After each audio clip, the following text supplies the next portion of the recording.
में बारंबार नमोस्तु नमोस्तु नमोस्तु। गुरुदेव, मैंने पाठशाला में पढ़ा था मायाचारी। महाराज श्री, मैं ये जानना चाहती हूँ कि हम गृहस्थ में प्रत्येक जीव जो छोटी छोटी बातों को लेकर के मायाचारी करता है, मतलब घोर मायाचारी जिसे कहा जाता है, कि बात बात में मायाचारी करना, मायाचारी भी प्रत्येक जीव अलग अलग प्रकार से करता है। तो महाराज श्री, मैं ये जानना चाहती हूँ कि मायाचारी करने वाला जीव नियम से कौन सी गति को प्राप्त होता है, और हमें महाराज श्री ये मायाचारी करने से कितने प्रतिशत बचना चाहिए, और महाराज श्री मायाचारी भी किसे कहते हैं आपकी भाषा में? मैं जानना चाहूँगी कि मायाचारी किसे कहते हैं। सब बता देते हैं। पहला तत्वा सूत्र का एक सूत्र है, माया तैरज्ञोनस्य। मायाचारी करने वाला नियम से तिर्यंच गति में जाता है।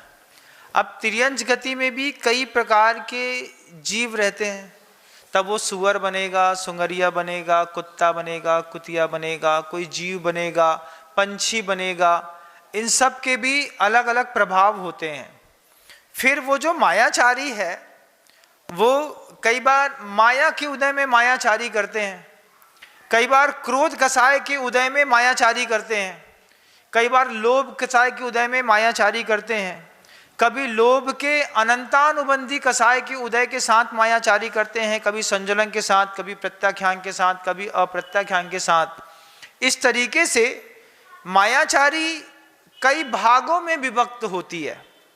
हमको देखना होगा कि सामने वाला जो जीव मायाचारी कर रहा है, उस मायाचारी करने के पीछे उसकी कौन सी कसाय उदय में आई है। फिर वो कसाय अनंतानुबंधी है, प्रत्याख्यान है, अप्रत्याख्यान है कि संजुलन है।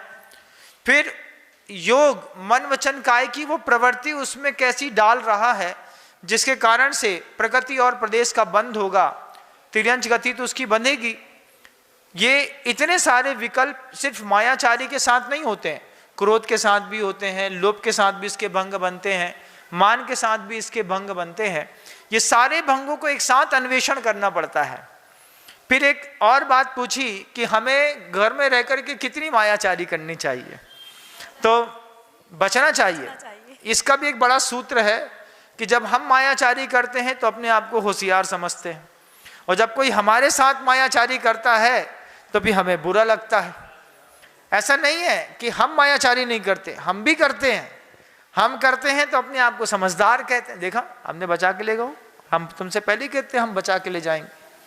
तो ये संसार इसीलिए तो बना हुआ है कि चार कसायों में उलझ करके हमने अपने ऊपर ही, जैसे सहतूत का कीड़ा अपने ऊपर रेशम के एक धागे को बुनता रहता है, हम भी रोज कभी सीधा, कभी उल्टा, कभी टेढ़ा, कभी आड़ा, क्रोध मान माया लोभ का, प्रत्याख्यान अप्रत्याख्यान, संजुलन अनंतानुबंधी का, पता नहीं किस किस निमित्त से करते हैं।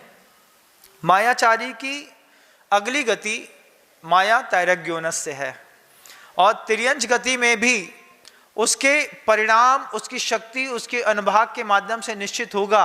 अत्यधिक मायाचारी करने पर कौन सा सुअर, कौन सा कुत्ता बनेगा, कौन सी बिल्ली बनेगा, किस क्षेत्र में बनेगा, ये सब चीज़ें जब आप कभी लब्धि सार या छपड़ा सार ग्रंथ का स्वाध्याय करेंगे, निश्चित आपको इस बात की भी बहुत अच्छी जानकारी होगी।